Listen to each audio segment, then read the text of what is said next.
Yo, yo, yo, another Celtics debacle. I know Slim's feeling it. His last team that he's rooting for in the Oh my, playoffs.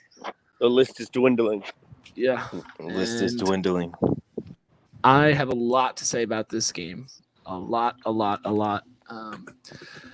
But let's just get your guys' takes right away. Matt, you want to Obviously, start it off by giving anybody any specific type of kudos or anything? in this game, Grant Williams for poking the bear. Maybe like me or Slim, one of us two.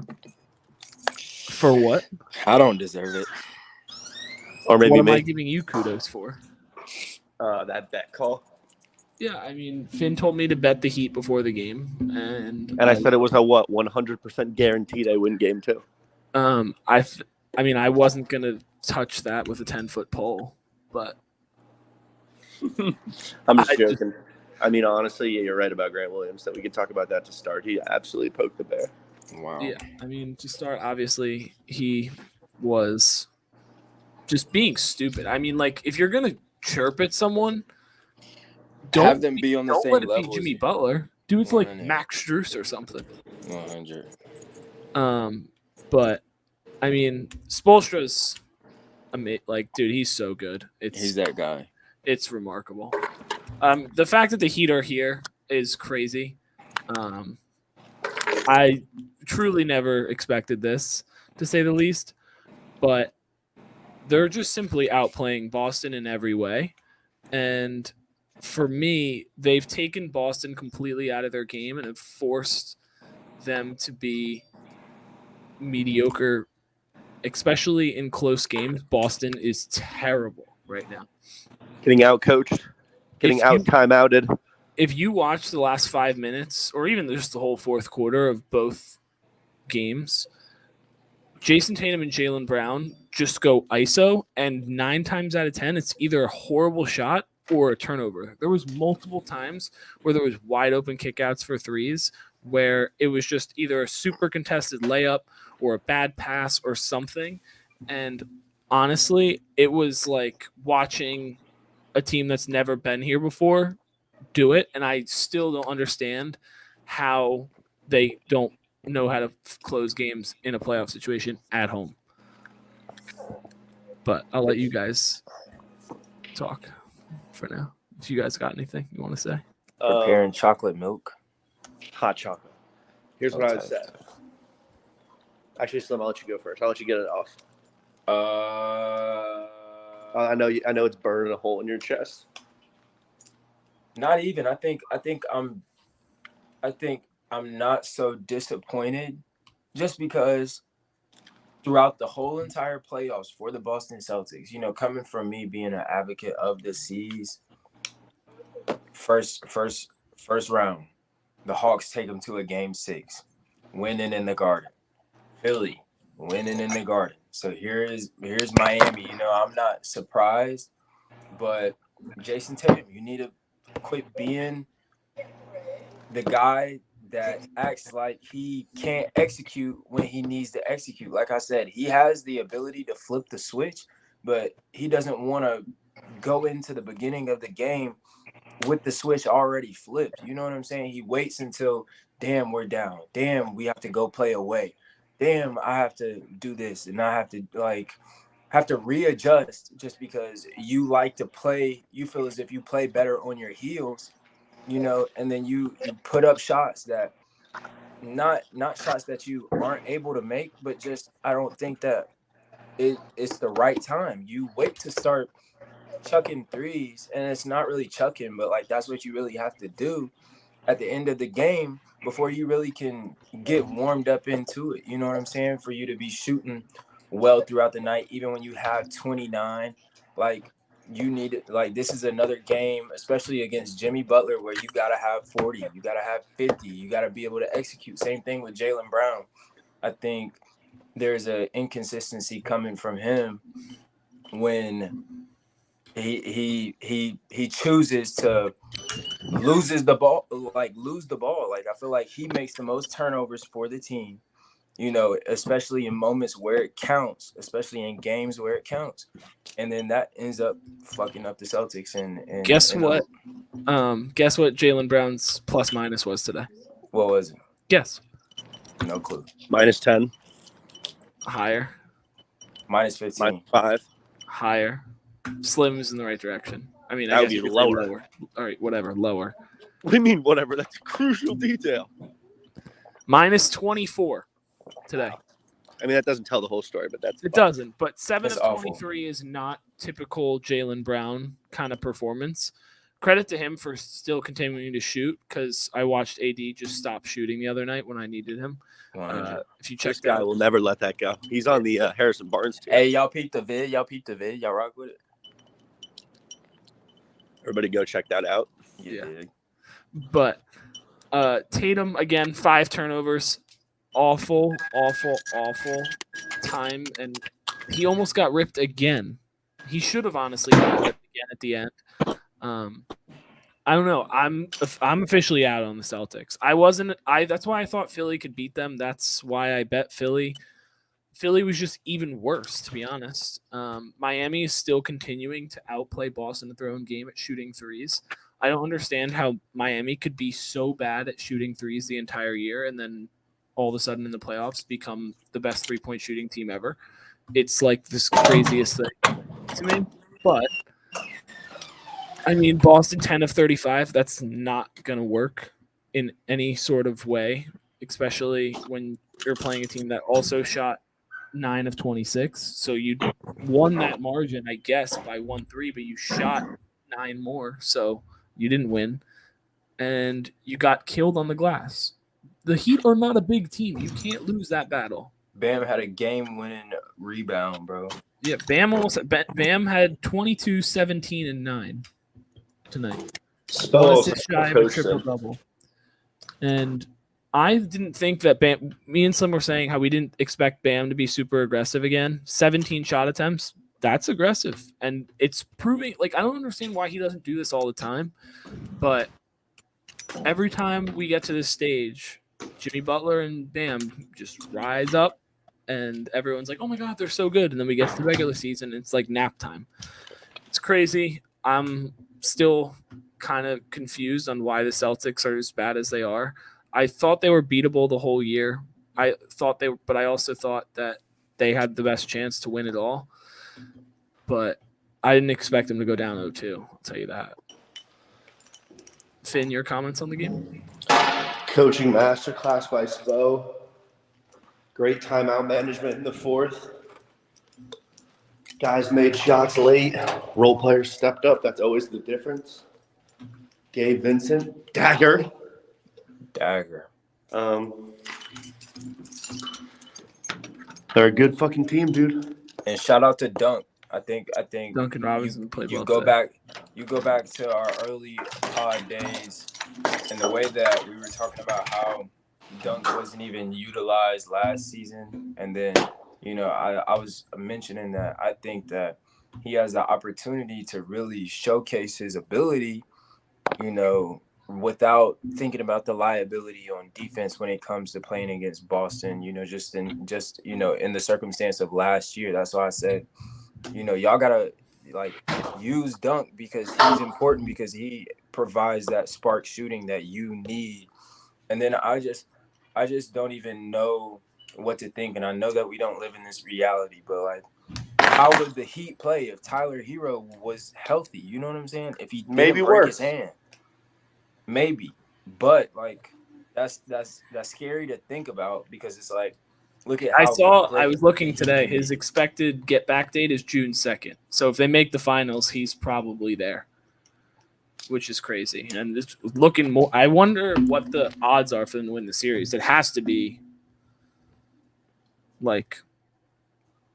minus. They have to be the favorites to win the series. Yeah.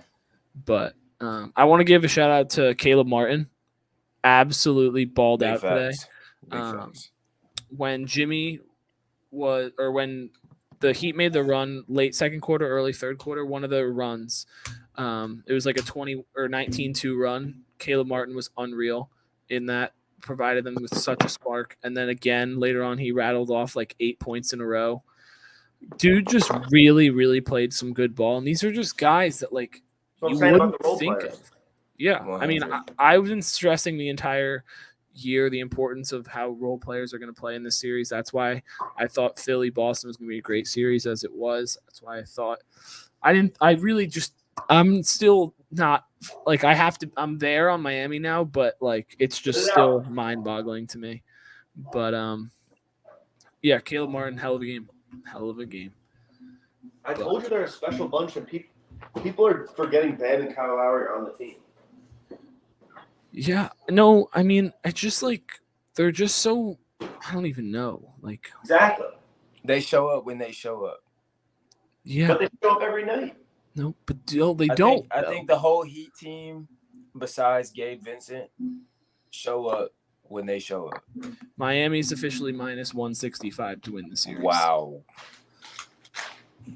So, Wow. which is actually kind of. I mean, they were plus 1,500 to win the finals going into the conference finals. I confirm. So that would have been a pretty solid bet if I'm being honest. But yeah, I mean, I don't know where the Celtics go from here. They found a lot of good stuff with the high screen and roll with Robert Williams, but Miami was also He played well. Yeah, he did play well, but they were also running a zone. Miami was, and I feel like They were switching though. I know they were switching it, but every time they got to the middle, they never crunched back in, which I thought was smart, limiting the Celtics to be able to shoot in the zone. Oh, yeah, very smart. I'm saying he was dominating. But Robert Williams is going to get bunnies over Bam every time because the size. Like Bam's not the biggest guy, neither is Robert Williams, but I feel He like just puts it up over his head.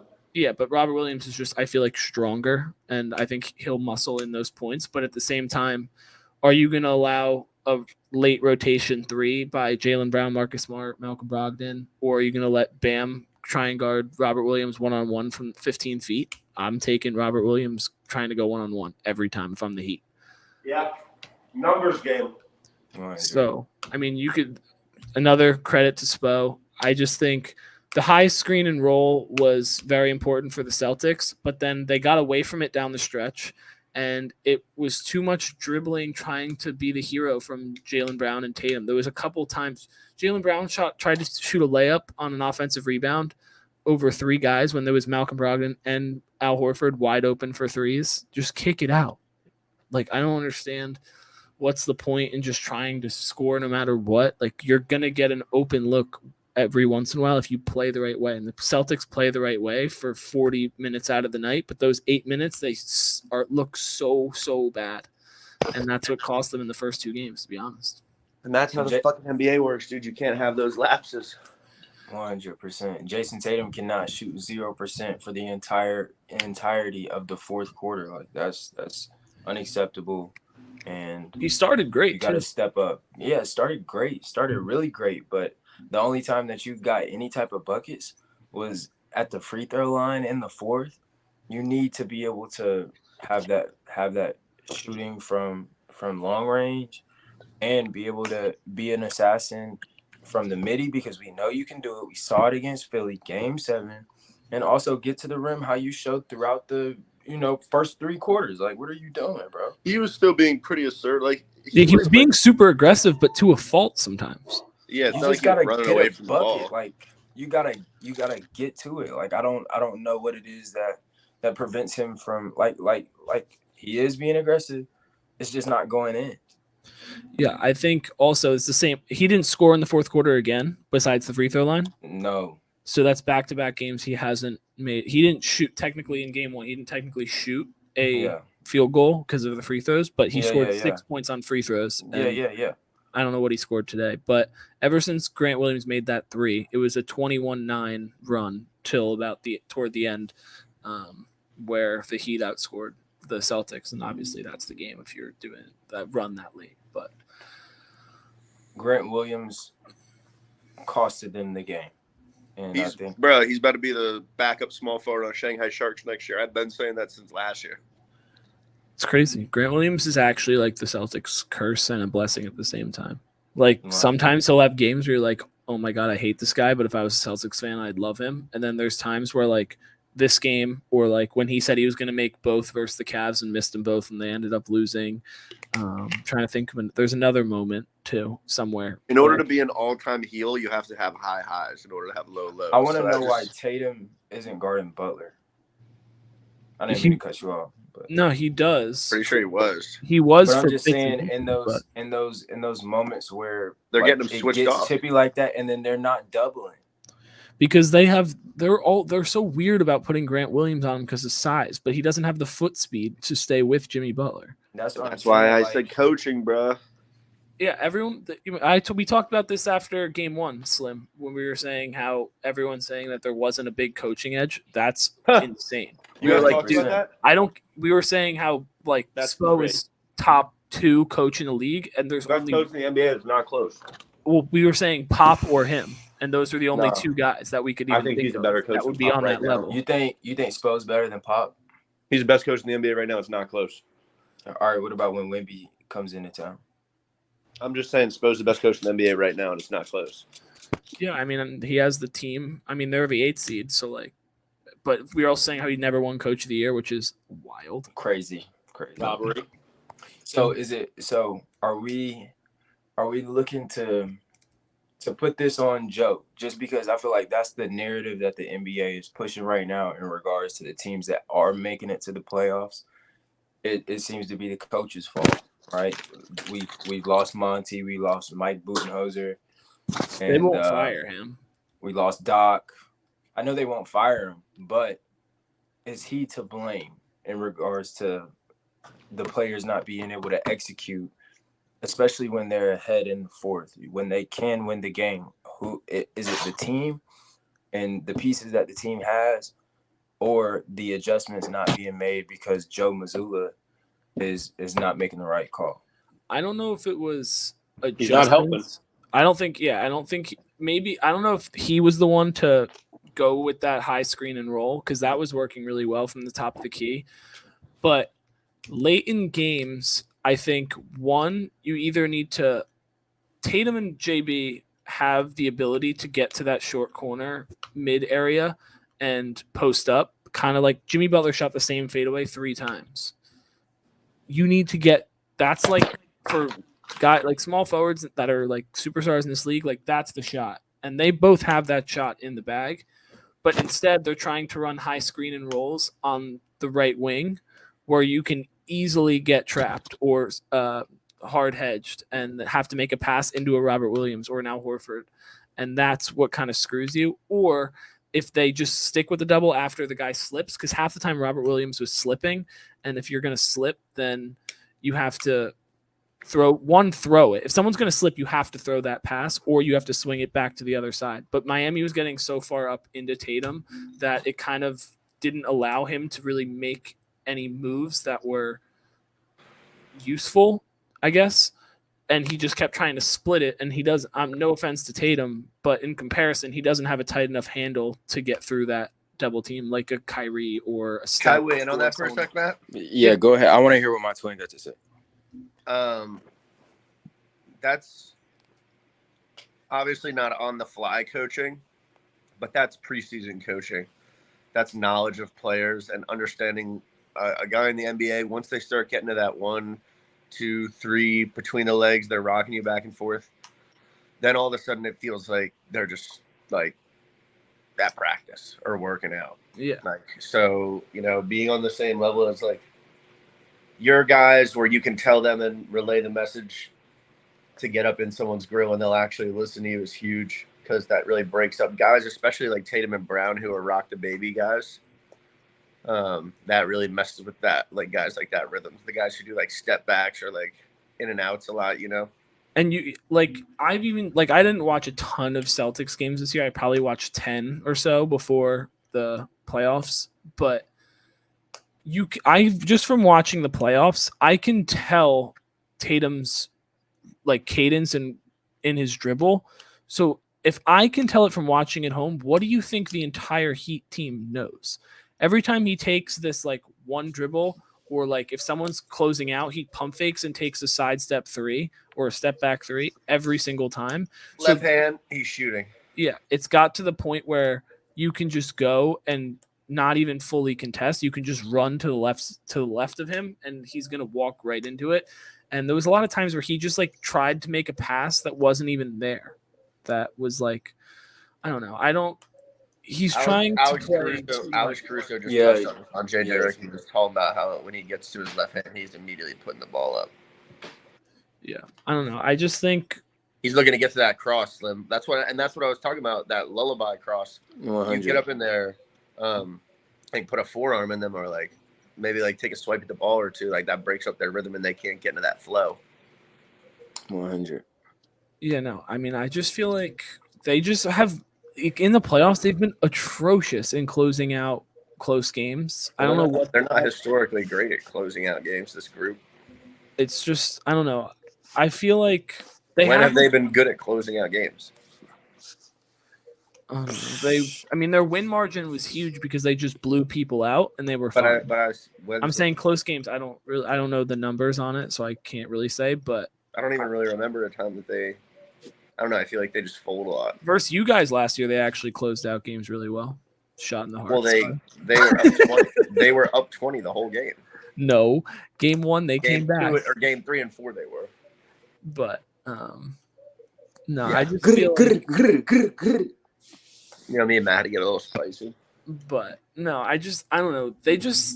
They look terrible in late game situations, and I really don't understand it.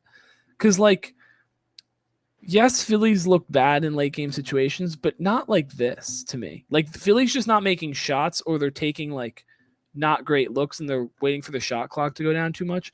They're like trying to run actions and they're just simply failing at them. Yeah, and it's just like, it's just very odd to me. I don't know. That's you heard what Jimmy said last year about we right back in this shit. So yeah, but Jimmy freaking Butler, Jimmy Jordan. Oh, last thing. Do you think that was the best game of the playoffs so far? No. Really? What game do you think was better?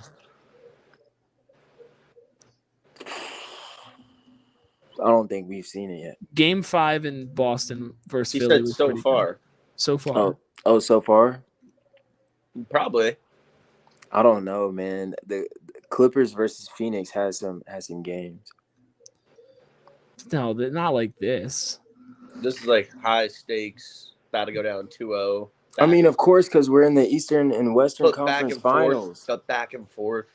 Yeah, this was run, counter run, counter run. Some chippiness to it. I thought this was the best game of the playoffs so far. Maybe one of those Knicks first round games where they were electric. Game 1 versus the Cavs was pretty good. That was actually a good game. When Brunson was going crazy, that place was electric, Slim. It was.